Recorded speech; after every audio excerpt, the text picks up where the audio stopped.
Welcome to The Leap to Launch. Here we uncover the unvarnished truth of starting up. We delve into the real stories of business and creation. Hear from those who've soared, stumbled, and are still climbing. They share their raw, unfiltered truths of their entrepreneurial journeys. It's a deep dive into trials and the relentless hustle behind the scenes. For dreamers, doers, and anyone in between, this is where ambitions come to life and reality meets a dream. I'm Siddharth Kumar. I'm Sagarika Babu. This episode's guest is someone who I've known for over 20 years and has had an amazing journey. I've had the privilege of watching him blossom from the sidelines through all his trials and tribulations. Meet Kailash Nichani. Kailash is the founder of Topee. Topee is a startup offering cosmetic, personalized, and reliable hair restoration solutions with transparent pricing and friendly service. Kailash has had an interesting journey from second-generation entrepreneur to founding a pioneering D2C e-com startup to now founding Topee. Any particular challenges or unsure scenarios that have come up, and I just want to know how you've handled those scenarios. I think the biggest uncertainty right now is for me is just the size of the market. If like I have a goal of building this into a national brand, having a lot of having at least a certain number of stores in the city, taking it to tier 1 cities first, then a lot of tier 2 demand as well. So if that doesn't work out, I'm going to be left with a business that's an artisanal business, where I'll have one store, at the most 2 stores, and that's not somewhere I want to be. So then I need to figure out what do I do at that point. So there's a lot of unknowns. Yeah, a lot of unknowns. How do you rationalize the uncertainty? Faith. Yeah? That's all I can think of. Does blind faith help? Not blind. I think so. If I had seen this business pan out in the last 5 months differently, then my opinions would be very different. For example, so I followed customer feedback.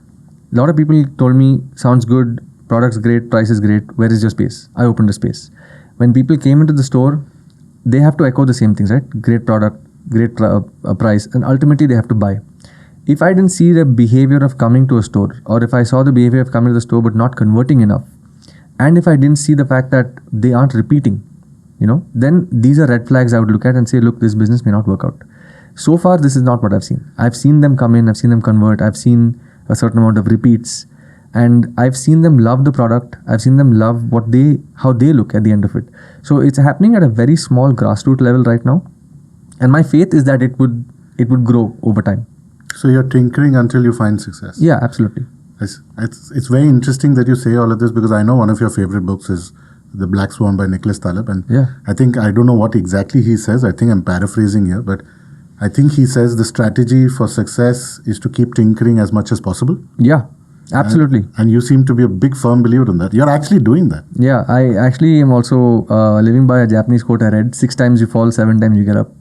Oh, but that's tenacity. That's not experimenting. It is required. Yeah, I mean, see, experimentation also, right? Like, why would you spend your time experimenting with 2 or 3 different ideas? If you realize 2 ideas haven't worked, you'll give up and probably not go on to the third. So I think tenacity is a recipe for experimentation.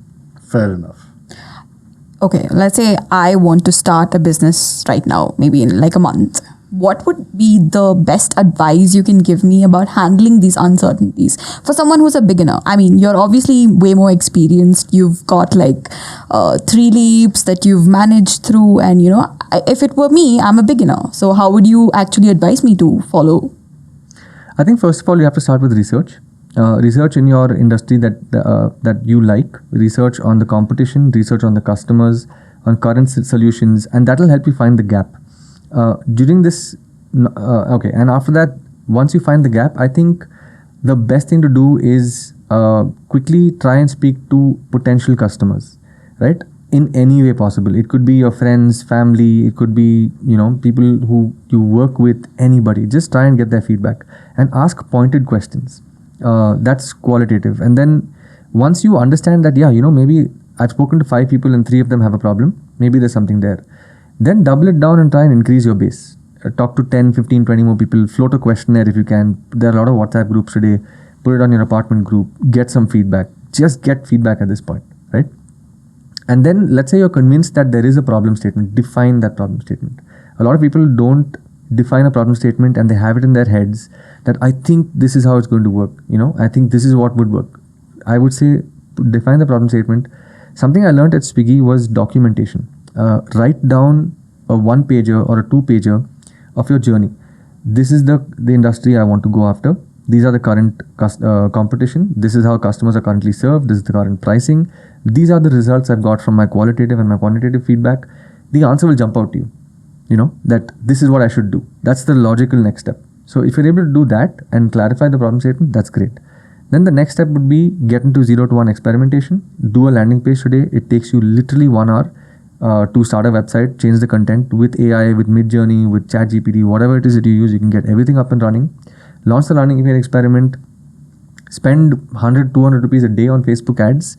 Get people to come to your website. Get them to sign up as a lead. Speak to them.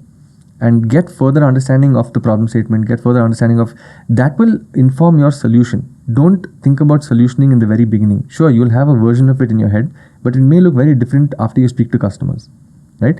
And then once you have that, you can then figure out if you want to move from a landing page experiment to now launching a full-fledged website, figuring out your entire business strategy, figuring out a supply chain if it's a physical product, hiring a team if it's if it's a tech product.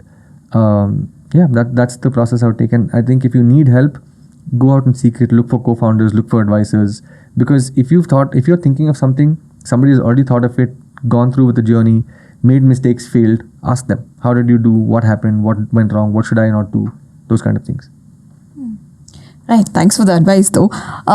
So do you have any instances where you've actually been proud that you've started on your own, you've bootstrapped for 2 years, and then, joined Swiggy and then back to the new leap, which is Topee? I'm sure you're very proud of being an entrepreneur. Instances that highlight the same?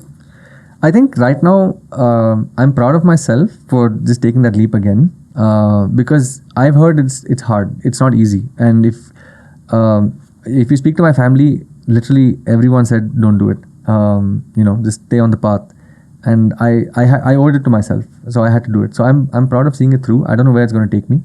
I'm on this pathless path, so let's see where it goes. Cool. So, of course, there would be challenges that Topee itself would face, and, it would have, this leap is also not very easy. Personal challenges are intertwined with my entrepreneurial challenges right now as well. So naturally, I'm thinking of challenges for Topee as well. So I think the biggest challenge for Topee right now is exposure, not just of the brand, but also of giving the right exposure to the right people about this product, and then representing the product the right way, justifying the product the right way, because it is a life-changing product. And I don't think it's been sold and represented the right way in this country. So that's another challenge I'm trying to overcome. And then ultimately, I think it's also about building a brand of trust. Because somebody's coming in, literally I've had my clients tell me, look, I don't know what you're saying to me. I'm in your hands. Do what you have to do. And I want to deliver on that promise every single time. What I find very interesting is I asked you a question on challenge and you told me what the opportunities are. Yeah. And that shows how the way you think. That's just how I'm wired. Yeah, it's insane. I find that very interesting because Jensen Huang, the NVIDIA founder, God only knows how many trillions he's got now in the bank. Oh, yeah. But he said, and I quote, I wouldn't build NVIDIA again if I had to do it all over again. Is that true? Is that true for most entrepreneurs? I don't know about that. A lot of people say that they enjoyed the journey, but it is not easy. It's grueling. And I don't think everybody's not cut out to be an entrepreneur. So are you a glutton for punishment then? I don't know, man. I don't know why. I think... Are you one of those guys who likes to take a whip and then whip themselves? It's like there's this saying which is choose your hard. Okay. Right? Which basically says a simple example. If you work out, you're going to go to the gym, you're going to have muscle pain. But in the long run, you're going to be fine. If you don't work out, you're going to be in the hospital and you're going to be on drips or whatever it is. So choose your hard. Do you want the muscle pain today?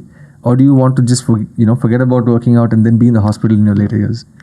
So short-term pain over long-term. Yeah, not just that. That also can be derived from that example. But my point is, because I've been an entrepreneur and I've worked in a company and now I'm starting up again, that working as in a company as an employee and being an entrepreneur are two different kinds of hearts. And I prefer this heart. I prefer working as an entrepreneur. I prefer starting. The thing is, there's a direct proportional outcome if based on my inputs. I put in effort, I get the output in my company. But when I work for somebody else, it's not necessary that the efforts you take always come to fruition, because you're working in a highly matrixed organization, as they call it, and you have so many people to please, and you put an idea out there, but it may not go anywhere, and 4 years later somebody else is doing it. If you don't get the right kind of people's buy-in, then the idea doesn't go anywhere. So those are challenges that frustrated me when I was working for somebody else. And I've been told that I have a very high bias for action. So once I take to an idea, I just run with it. And I surprise myself as to how fast I can do things sometimes. So if a person like me won't be able to survive in the corporate world, because that's a very different kind of personality. So given my personality, what I've understood over time, I prefer the path I'm on right now. But the corporate world that you saw was the tech world. And isn't the tech world supposed to be less bureaucratic? It depends on the leadership. It depends on the founders. The Swiggy founders, they're amazing. And that trickles down in the org. You can feel it. But then because Swiggy grew too big, and obviously they weren't able to control their growth, a lot of stuff happens inside which you really can't control. So that causes problems for somebody who really wants to do something there. So that's a size issue, right, which has grown too fast. But in an organization like QMath, if there's an issue with the leadership, if you're not aligned with their way of thinking, you're going to stick out like a sore thumb. And then they're going to look at you saying, what are you doing here? And I'm going to look at them saying, what am I doing here? So two different problems. So I guess what I'm trying to say is you have to be really lucky to get into an org that aligns your values. You have alignment on your values. You also align with the people there. And then maybe you can build something good. But my experience hasn't been that. And I realized that it's better I do something on my own. I find that very interesting because if you look at your journey, you went from what? You went from an entrepreneur, second generation entrepreneur in a very traditional brick and mortar business to completely tech focused e-commerce startup in the wild old days of e-commerce when nobody knew what e-commerce was. Then back to employment, but that too in a very tech focused environment. And now to your current startup, which is at the moment fairly brick and mortar. So what learnings of each apply? So for example, what learnings of tech do you think apply to brick and mortar? Learnings from tech is a bit general for me, but learnings from Swiggy is have an experimental mindset, and that's what helped me start up this idea. And a lot of Swiggy values is what I apply even today. Like for example, the documentation thing I said. So anytime I find myself in a wrinkle and I'm not sure of my thoughts, they call it journaling, but I sort of look at it as a 2-3 page document. And what's interesting in Swiggy was we would actually get people to come in and read the document, leave them comments, poke holes at it, and that document sort of becomes a shared brain. And eventually after 2-3 weeks of just going back and forth like this, you would shape up the document and it would look very different from what it was on day one. So that's something that's been really interesting for me. That's something I've taken forward at Topee as well. And because I've come from a brick and mortar traditional retail space, retail comes very natural to me. So setting up a retail space, setting up an operation within a retail space, hiring the team, training the team, how to handle a customer from the end, start to finish, that's very second nature to me. So interestingly, it's been a blend of both that I've been able to apply here at Topee. Fantastic. And on the flip side, was there anything from Kapleshwar that you took to Swiggy? Or rather, because, I'm going by that timeline, because that was your brick and mortar experience before you did Swiggy. Couldn't really take a lot from Kapleshwar to Swiggy because it was a very different environment. But I think at Kapleshwar, I really learned how to handle a customer well. So anytime we were talking to customers in Swiggy for Swiggy Labs, and it was a user of Swiggy, and we would have their data and we would understand if they're a power user or not. They would remember me. They would ask me for my name, say, hey, okay, this is a nice conversation. So I think just the art of treating people is something that can give you a competitive advantage in today's world. Fantastic. So the life of an entrepreneur, the way I hear what you're saying, is that there's a lot of hurt, there's a lot of hard, and then there are moments where it makes it all worthwhile. What are those moments? When do those moments happen? When I see a customer happy, when I see them change their life, because in this business, it's a lot more tangible, right? In the eyewear business, you would put on a pair of glasses and the guy can see well. And he's like, yeah, great. This is how I expect, it to work. Same with Swiggy. You've gotten used to it today. You push a button, you get food. You're like, yeah, cool. But every single time if a customer comes into Topee and he's wearing his hair system and he's done with his haircut, when you show him that final look, it is amazing. And this is not just the one time with the customer, right? Because he needs to keep coming back for getting it serviced, to remove it or whatnot. Every time he removes it and wears it, it's the exact same feeling. Is the high addictive? Yeah, I mean, I want that more. I want more customers to come in. I want more customers to see themselves with hair. And when I meet somebody who's, balding, I immediately picture them with hair. And I'm like, dude, you would look amazing with the hair system. Please come. Let me do this for you. And it's not like I'm doing it for the money. I want to do it for you. Just come. I mean, also, do you think that you're just giving a part of their personality back? Yeah. And that's probably why they're so happy because, you're taking them back to their teenage or maybe their, adolescent years. Yeah. One thing that we tell clients is, can you show us your old photos? And that act of going back in time on their phone, if they have those photos, is sort of like a revisit. So they're like, see how much hair I had.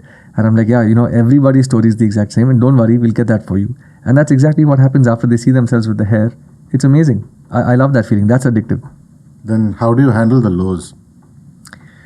Oh, I find myself going to pity city. I beat myself up for a lot of things, and I'm like, why does this have to happen with me and whatnot? But then I realized that it's okay to go to pity city. It's not okay to stay there. So it takes time. Sometimes it takes a few hours. Sometimes it takes a day. But I don't find myself being out of action for more than a day. I'm just not like that. Like you noticed that I generally start seeing opportunities. I'm generally positive minded, and I brush myself off and I say, look, it's okay. It's just it's something that didn't go your way, but it's not necessarily the end of the world. Move on. What are you going to do next? I do think that mental health in entrepreneurs is also a taboo. Also a stereotypical thing where everybody thinks they're doing great. But really, is it that? No, even if you're not doing great, at least my personal experience is you wouldn't want to share it with your family. Personally, probably because you'd scare them. Maybe sometimes you're worried that they'd say, I told you so, even though they won't. So yeah, it is difficult to speak, for an entrepreneur to speak his mind that, it's not going his way. And this can be at any stage. It doesn't necessarily have to be at a starting out stage. It can even be at a scaled up company. I'm sure, the challenges that they see at Swiggy even today would be graver than what somebody would see who's starting out right now, because there's so many people and money that's dependent on Swiggy. So yeah, they definitely have their days. It's not easy to share about. So any activities that, you actually do on a daily basis or, regularly to keep yourself sane? I play with my dog. He's amazing. Yeah. That's crazy. I did not know you had a dog. Yeah, I have a dog. I have a beagle. He's 3 years old. He's the best thing that happened to us. So literally, I was telling my wife the other day that, when I come home, on the way up in the elevator, while I'm walking to the door, I'm on my phone checking something, and my eyebrows are all like, going haywire. And then the minute I open the door and this guy comes running towards me, I forget everything. My God, did you know I have a beagle too? Oh, you do? Yes, That's I so do cool. too. How old is he or she? He's gonna turn about 3 years old in same July. age. Oh, nice. He just turned 3 now, my beagle. Mine will turn 3 in like maybe 2 What's months. his name? His name is Calf. Calf. Oh, okay. My beagle's name is Ollie. Ollie, nice. But I totally get that. I totally relate to this. Yeah. I think they're the best stress busters. They're amazing to have around. Definitely. So, what is your driving force on days where you feel demotivated or you feel like, well, am I really going to make it? I think I've just been lucky to have parents who have forced a discipline in me. And I don't think you need to be motivated to do your daily work. Motivation doesn't stick. It's your discipline that drives you. And if you are looking to, like Elon Musk said this very well, he said, if you're looking for motivation to become an entrepreneur, don't. You can't. Because there are days where you'll just not feel motivated. You still have to do what you got to do because, today you're cockroaches. We're nobodies. We have to survive. So I can't survive on the days I have the mood for it. I have to survive every day. Discipline. That's the only way. That's quite interesting. I would not have thought it was discipline, to be honest. And very intense. Sorry, I'm generally like that. Cool. So experienced or observed anything called blind optimism? Sometimes people just know that they're going to collapse, but then they just continue doing what they're doing because they're just blinded by optimism. I am that person, I've been told. My wife tells me. and she calls herself the realist in our relationship. And she says, look, I can't, there are many times she says, I can't handle your optimism right now. And I think that's another very important thing, to have blind optimism and also be disciplined. I think that's a very potent combination. So also one more thing is this niche of Topee, right? I'm sure a lot of people have skepticism around it, and also there's got to be some negativity that comes when you explain it to people, you know, when they ask you, hey, what are you doing? What does your business do? Oh, yeah. And, you know, they're like, what? Yeah. That's exactly. So how could you actually handle it, or have you faced it? You know, I have. My own parents, they were like, you want to start this business? And I was like, yeah, why? You know, I tried to ration with them, and I said, look, any business is a good business if you're making money, if you're changing people's lives. Why does it matter what the business is? And I know there are stories where, you know, I've heard of the Swiggy and Zomato founders going themselves to deliver an order to a customer because they want to learn about the experience. What does the customer say? What is the delivery person's experience? Can you imagine the conversation they would have had with their parents? Hey mom, hey dad, I'm going to open up a company that's going to deliver food for people. And these are BITS Pilani and IIM fellows. IIM guys delivering food. Yeah. A little bit overqualified, no? Yeah, exactly. That's the point. But look at where they are today. It's what you make of it, right?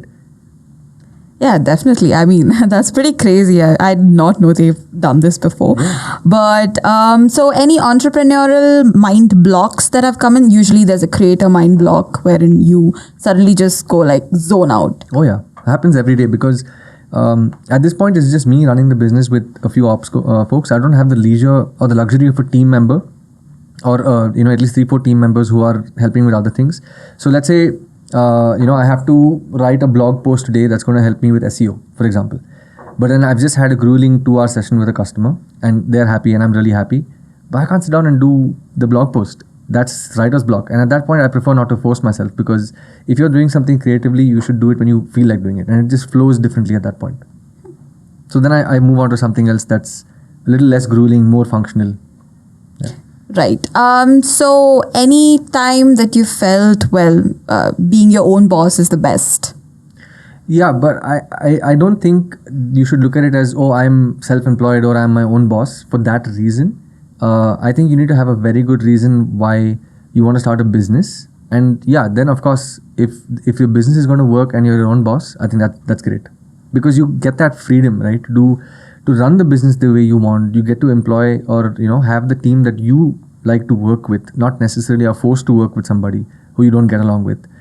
Solving the problems that you want to solve. Changing people's lives the way you want it to. So I think those are ways that are good to think of being the boss. So how do you solve the mental health problems of the people you work with? I mean, you talked about how you manage it for yourself, but let's say at Glassic and at Topee, when you're managing a team, how do you ensure that these guys who are also, because these are people who are charging into the deep, with, you know, with blind faith, because they have absolutely no idea what they're getting into. They're your early employees, they are your first fans. How do you look after their mental health? So I think a lot of, at least from my experience, if they're taken care of monetarily on a month-on-month basis and there's no disruption in salary, that's a big problem solved for them, right? Yeah. I think that's the most important thing for anybody who's working a job. You want the money. You don't want to have erratic payments coming once in 2 months, once in 3 weeks or whatever it is. Once in 5 weeks or whatever it is. So I think if that's off the table, most of it is solved. But obviously they are also human beings. They have problems in their daily life and it's very visible sometimes when you work with them on a daily basis because you can gauge their output on that day being lower. So we used to do 2 things. One, we used to actually have monthly check-ins with them and we would give them not just a performance review, but we would also tell them, hey, this is what we like, this is what we don't like. What about you? Do you have any problems with the team, the company, anything that we can do better? Do we have any blind spots in what we're doing? So I think if you give them a sense of being heard, they feel good. And also it comes down to talking about their personal issues as well. I've had so many conversations with the team where I've told them, let's go out, let's just talk over a tea or whatever and tell me what your issues are in life today and I'll try and solve them for you. So I think if you hear them out, they feel a lot better. I can't believe chai is basically the solution to like solving team problems. Chai sutta as well, but since I don't sutta, so for me it's chai. Okay, so one thing is that I've noticed these days is a lot of people just want to start up, from scratch. They just want their own business, and they don't really think it through because for them in their head it's almost like I have more time, I have more flexibility, I have work-life balance because of course MNCs and corporate companies don't provide that, is what they assume. But is that really true? Do you really experience work-life balance? Do you have that flexibility? As an entrepreneur? Yes. No. You can't. You have to be okay to reply to emails at 10 in the night. You have to be okay with I don't know, if you have to raise money and the guy is sitting in the US, you have to speak to him at his time, his convenience. Work-life balance in the sense you can control your time a little better, yes, and you're doing things you want to do. If you're running a company, you want to raise money, you will sit on that call late night. You want to write that email, you will sit and do it. So nobody's forcing you to do it as in an employer situation, right? So I think that's the biggest difference in thinking. That's quite interesting, to be very honest. I would like to do that as well if I wasn't forced to. I mean, I think it's very normal because even in school, I'm sure you wouldn't want to be forced to study certain subjects. Student. I was a terrible student. But he was always street smart. What? Thanks, but I didn't think so. No, you were. You were street smart. You were a bit naive, but we were all young. Yes. But you were street smart, much more street smart than I was. For sure. I think I'm still a child. I think so too, man. That's the point. You said, no, I think mature. Mentally we stopped growing up. That is true, though. I think we shouldn't lose that, though. No, we shouldn't. That's so important. That brings me to the next question. So a lot of founders across the world, globally recognized founders, the smaller business owners, etc. How important do you think having equal amounts of EQ and IQ is? Or at least both in a good amount, especially if you're working with a team? Yeah, so I think EQ is also very important, but obviously people are different. Some people have more IQ and less EQ, and some people have it balanced, and some people have it the other way. I think it's important to recognize this about yourself, and it's always good to have other people on your team at the same level who are complimenting you on your weaknesses. So if let's say I am very high IQ, but I can't really speak to people, it's not going to work because you cannot retain people if you don't know how to treat them.